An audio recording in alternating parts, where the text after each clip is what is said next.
Olá, Vascaíno! Olá, Vascaína! Sejam todos bem-vindos para mais um vídeo Vasco é Destaque. E vamos falar agora do jogo entre Vasco e Ponte Preta, mais um jogo aí para se lembrar no resto do campeonato. O Vasco muito mal, notoriamente mostra que o Hernando não deve ser jogador do Vasco da Gama, mostrando também que Andrei não faz parte mais desse elenco, porque só é mais um. E o pior deles todo, Rômulo, que só acrescenta em números de jogadores, não fez nada. O Vasco muito mal. Até quando a gente vai ter que estar brigando aqui para colocar o Matias Galarza? Até quando? Até quando a gente vai ter que ficar brigando aqui que as bolas não chegam no Germancano? É notório que existe uma guerra entre Morato e Cano, porque a gente não vê os dois se bicar. Não existe jogadas entre os dois. Hoje o Vasco perdeu mais 5 pontos. 3 pontos contra o Operário e mais 2 contra a Ponte Preta. Ou foi aí o Vasco ganhou 1 ponto? Porque se a FIFA atender aí o pedido do Zen, o Neto Borges, o Vasco vai ficar com menos 11 pontos. Esses pontos podem fazer muita falta numa possível classificação para a Série A. Por isso que o Alexandre Pássaro fala aí, ó, que o time do Vasco é fraco, mas ele fala em outras palavras. Por isso que na entrevista que ele deu, ele não dá certeza se o Germancano fica no final do ano. Germancano só renova o seu contrato com o Vasco se caso o Vasco, vinha voltar a jogar a Série A. Mas está muito difícil, está complicadíssimo. O Hernando não é jogador para estar na equipe do Vasco. Muito mal das pernas. Aos 13 minutos, o Camilo perdeu uma grande oportunidade de abrir o marcador contra o Vasco nas costas do Hernando.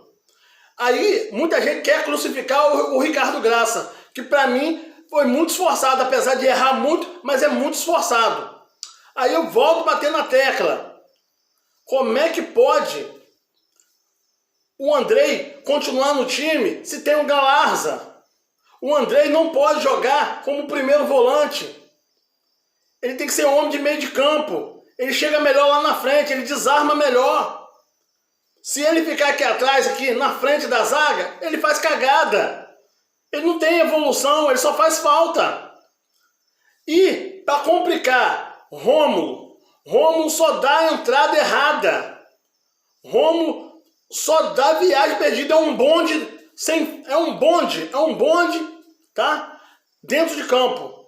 O Andrei, com o futebol que ele está fazendo nessa posição aí, junto com o Rômulo, é menos 2 na equipe do Vasco. Até os 13 minutos, a gente notava que o Vasco podia ter uma grande evolução ali, partindo para cima, brigando ali no início do jogo ali, nas saídas de bola, até teve um rebate ali, que o Vasco, teve a oportunidade ali, o Cano jogou por cima e perdeu. Poderia ir, estava mostrando que o Vasco tinha evoluído, mas o Vasco não evoluiu não. É o time da Ponte Preta que é horrível. E depois dos 20, aí minha filha, aí que a vaca foi pro brejo, 20 minutos do primeiro tempo, que aí que a vaca foi pro brejo, o Vasco mostrou que é o mesmo, o mesmo nível da Ponte Preta. Aí começou a Ponte Preta a gostar do jogo, partir para cima, e aos 25 minutos de jogo, era notório, o time do Vasco estava cansado. O Vanderlei levou 26 segundos com a bola no pé, sem saber para quem toca. E o Marcelo Cabo gritando, chuta, chuta, chuta. E aí, pessoal? Esse é um Vasco que se preparou 4 dias para poder aí pegar a Ponte Preta. Que isso, pessoal? É desse jeito que nós vamos jogar com Boa Vista e São Januário? Porque o Boa Vista vai vir diferente agora. Eles estão treinando para ganhar o Vasco. Mas não é para jogar da forma que eles jogaram, não. Eles esperaram o Vasco. Dessa vez eles já notaram as posições frágeis que o Vasco tá para poder atacar. Entendeu? E aí, depois dos 25, a Ponte Preta tomou conta do jogo, partiu para cima, né? Mas sem muito dar susto, porque falta de qualidade. O Renatinho, também o Niltinho, deitaram e rolaram ali para o lado direito. Essa é a verdade. O Zeca, infelizmente, não deu ali, né, uma chegada maior para poder ajudar o Hernando, né? Mas o Ricardo Graça ali, muitas das vezes ali, salvava na bacia das almas a situação. 28 minutos do primeiro tempo, Morato com a posse de bola. E o Cano pedindo a bola para ele, passa para mim, passa para mim. Ele chutou de volta para o Rômulo. E o Rômulo, de passagem, perde a bola, causando um contra-ataque. A sorte que o chute que foi dado, né, foi para fora. E Léo Matos? Léo Matos tendo muita vontade, né, na hora de atacar, mas pouca habilidade, totalmente aí despreparado. Volta a falar aqui, pessoal, o nível físico do Vasco está muito abaixo do patamar profissional. O Vasco precisa rever aí, né, a sua parte física. Está nitidamente fraco. Com o passar do tempo do jogo, o Vasco sente, né, a parte física. Ia fazer uma pergunta para vocês. Quantas vezes Germancano teve chance de gol nessa partida? No final do vídeo eu vou dizer quantas, porque eu contei, tá? Infelizmente, foram pouquíssimas. Mas vamos lá. O Vasco ao 31, né? O Léo Matos dá mole ali na saída de bola. Pede uma falta ali que realmente existiu no Niltinho. O Niltinho cruza e o Rafael Santos, ó, pufa, quase que entra. Ainda bem que o Vanderlei estava acordadinho e mandou essa bola para fora, né? E o jogo aí, depois dos 35, com os mesmos erros de sair de bola para um lado, para o outro, e aquela coisa muito fraca, sem a gente entender, né, qual é o objetivo do jogo. E assim foi até o final do jogo e deu sequência aí ao fim do jogo. Lembrando que o Vasco teve aí 51% da posse de bola e a Ponte Preta 49%. Então o que acontece? Mostra que o Vasco tentou ser superior defensivamente, porque ficou com mais posse de bola atrás do que na frente. E a Ponte Preta gostou do jogo, partiu para cima, criou alguma coisa, por falta de qualidade, sorte do Vasco, não assustou, portanto, estava com mais medo de levar gol do que fazer gol, essa é a verdade. E o Rômulo não se apresentou para que veio o jogo. Só dando trombada, fazendo falta, dando entradas erradas. E veio o Camilo a 43 minutos chutando uma bola aí que o Vanderlei espalmou, né? O Léo Matos não é perseguição, pessoal, mas o Rômulo não mostrou para que veio nessa partida. Infelizmente foi menos um jogador no time do Vasco. Pessoal, então veio aí então o segundo tempo. O Vasco fez 3 modificações, saiu o Léo Matos e entrou o Michel. Entrou também aí o Sarrafiori, saiu para o Marquinhos Gabriel entrar e o Léo Jabá no lugar do Morato. Beleza. O Léo Jabá entrou com um pouco de vontade, né, mostrando serviço, fazendo alguns dribles, buscando as jogadas, mas só foi ali até a hora do pênalti. Depois sumiu do jogo. Gabriel Peck também muito abaixo também, sem ofensividade nenhuma, não tinha, o time do Vasco não estava ofensivo, não queria ganhar o jogo, né? O Marquinhos Gabriel até que chamou a responsabilidade para si, começou ali a fazer uma jogada e parada com falta. Acho que dessas 3 substituições foi o melhorzinho, essa é a verdade. E o Marquinhos Gabriel aí fez um cruzamento do escanteio, a bola bateu no braço do Camilo e Germancano não tem nada a ver com isso. O juiz marcou o pênalti, Germancano bateu no meio do gol, 1-0 Vasco.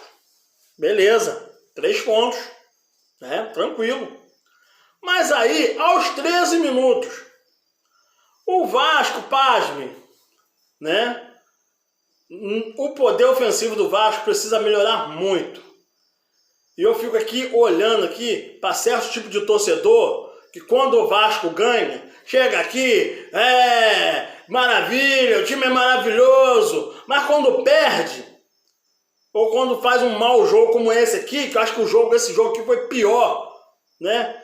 Pior do que o jogo que perdeu para o Botafogo, na minha opinião. O cara chega no YouTube, no canal dele, entendeu? E fala baixinho, triste, né? 4, 5 minutos e ó. Mas não bota a cara de quem tá lá, que não representa lá na hora do campo, não. Fico com medo de falar mal por causa de quê? Pra não entrar em São Januário, sabe? Tem passe livre, então fica cheio de cautela, palavra bonitinha, sabe? Pra defender as canalhadas que tá lá, que põe o dinheiro do Vasco e contrata errado. Eu espero que no final do ano, desses caras novos que estão lá, que estão sendo contratados, uns 5 ou 8 não colocam o Vasco na justiça depois. Eu espero isso, sabe? Porque se contrata e não tem resposta dentro do campo, precisa ser cobrado. Tem que cobrar. Nós, YouTube, temos que cobrar. Temos que cobrar. Porque eu volto a dizer, se a FIFA cobrar do Vasco a ação que o Zen está colocando, o Vasco perde mais 6 pontos. Com esses 5 que ficou para trás, são 11 pontos. 11, tá? 11 pontos. Então o que acontece? Vamos falar aqui do jogo aqui para a gente chegar aonde eu quero dizer. Se o jogador não correr, não fizer a sua parte, né? A gente vai ficar como aqui? Com cara de tacho, esperando a boa vontade. Entrevista de uma coletiva, acho que foi coletiva, que o Pássaro falou, e notou nas palavras dele que o time do Vasco é fraco. E o que nós temos para hoje é isso. Aí chegou aos 20 minutos ou melhor, aos 15 minutos, 2 minutos depois de ter feito o gol, o Vasco toma outro gol, o gol de empate. Mais uma vez ali, cadê o jogador bola aérea, a marcação, tudo fora da posição. O Camilo me chuta uma bola que pega na trave. Depois volta a bola pro Camilo. Olha só, a bola foi na trave e voltou para ele. Ele teve chance de chutar de novo. Só que a bola espirrou e sobrou pro Renatinho, que estava deitando e rolando no lado direito, lá junto com o Niltinho, né? Aí o que acontece? Gol de empate. O Vasco se apequenou, se acovardou e só deu Ponte Preta. E aí, pessoal? Cadê a força de reação para fazer o segundo? Não teve. Né? Até os 35 minutos. Eu estou até com um rascunho aqui. Eu não quero nem olhar para o rascunho, eu vou falar de coração. Aos 35 minutos, vou até aqui, ó, olhar para você. Aos 35 minutos, entra o menino Matias Galarza. O jogo foi totalmente diferente. Você notava que o jogador puxava a responsabilidade para ele e queria jogar. Aos 42 minutos teve um lateral que ele foi voando lá e bateu o lateral rapidamente. Via que ele queria buscar o resultado. É assim que queremos jogadores, que chamam a responsabilidade para ele. É dessa forma. Não precisa ser nenhum craque não, mas que tenha vontade de vencer a partida. Tá? Isso aí mostra como que é o time do Vasco. O Vasco precisa ter mais sangue, mais garra e mais vontade. O time está muito parado. Parece que ganhar de 1-0 é uma coisa normal no dia de hoje pro Vasco da Gama. Não pensa em ganhar 3, 4, 5, não fazer uma goleada, não. E lembrando hoje aqui, tirando um parênteses aqui, Pikachu fez mais um hoje. Olha só, Fortaleza 5, Internacional 1. Né? Fortaleza 5, Internacional 1. É só para ficar o recado como é que é, né, uma gestão séria. Né? Olha só, hein? Se manteve na Série A ano passado, né? Fez aí um ano direitinho. Esse ano já deve vir com outro planejamento, porque entrou mais dinheiro. Então, ó, tá evoluindo. É assim que cresce o futebol. Gestões sérias, né? Não é essa praga dessa gestão que tá aí, sobre uma liminar, sabe? Que vem apanhando aí, ó, jogadores parados, refugos, né? Eu fiquei bobo hoje. Tanto jogador pra botar a cara pra falar, botou logo o Michel que estreou hoje. É um absurdo, cara. Um absurdo. Se for parar pra falar aqui, a gente vai falar a noite inteira. E pra terminar o vídeo aqui, olha, Germancano buscou a bola várias vezes. Sabe quantas vezes o Germancano finalizou pro gol hoje? Mais o gol de pênalti? 4 vezes. 90 minutos fora os acréscimos. Um atacante matador como Germancano chutar 4 vezes. 4 vezes. Ficou fora da área muitas vezes. Veio ao meio de campo muitas vezes. Para quê? Para puxar a responsabilidade para ele. Tentar uma jogada, um chute fora da área, um toque a mais. Entendendo? Mas por causa de quê? Falta de qualidade. O Vasco precisa de jogadores de qualidade. Para você que está nesse vídeo aqui, pode entender que o Vasco precisa, mais uma vez eu vou falar, de um choque de realidade. Infelizmente, já estou desacreditado nessa história aí de virada de mesa de eleições, porque a gente nota aí, ó, cada delação premiada que falam aí, né, sobre justiça do Rio de Janeiro e esfera nacional, é cada podridão que sai, né, pagamentos ilícitos sendo feitos aí a juízo, advogados, desembargadores, todo tipo de esfera da justiça. Então, tá muito difícil essa virada de mesa. Eu tenho um pouco de esperança, sim, do tamanho de um caroço de azeitona. Mas, infelizmente, eu falo para vocês, tá complicado. O Vasco tá dando os passos largos, tá mostrando que quer ficar mais uma vez na Série B. Que é pela primeira vez eu vejo aí, nesses 4 rebaixamentos, um time pedindo assim, ó, vamos ficar aqui esse ano para tentar ano que vem. Porque tá complicado, tá? Porque a nossa missão aqui é fazer um Vasco gigante e campeão. E levar o nome do Vasco aos 4 cantos do mundo. Mas queremos ele forte e campeão. Porque gigante ele sempre foi. E história não tá entrando mais em campo não. Porque as histórias que estão sendo aí escritas de uns 20 anos para cá é só de derrota.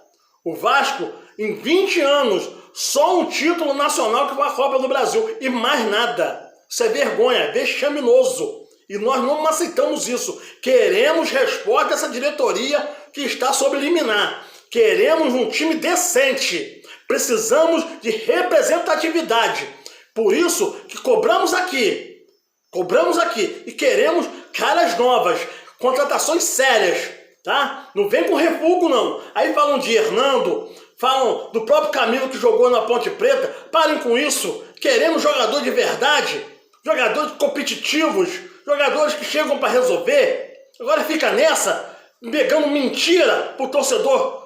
E na hora da corda no pescoço é o torcedor que você chama para gritar socorro. É uma vergonha, é uma vergonha. Eu quero resposta e eu quero já. Espero que essa semana Marcelo Pássaro fale alguma coisa e queremos, bom, mais ou menos nós estamos cheios. Mais ou menos estamos cheios. Saudações vascaínas, a gente se encontra nos próximos vídeos. Aquele abraço. Tamo junto.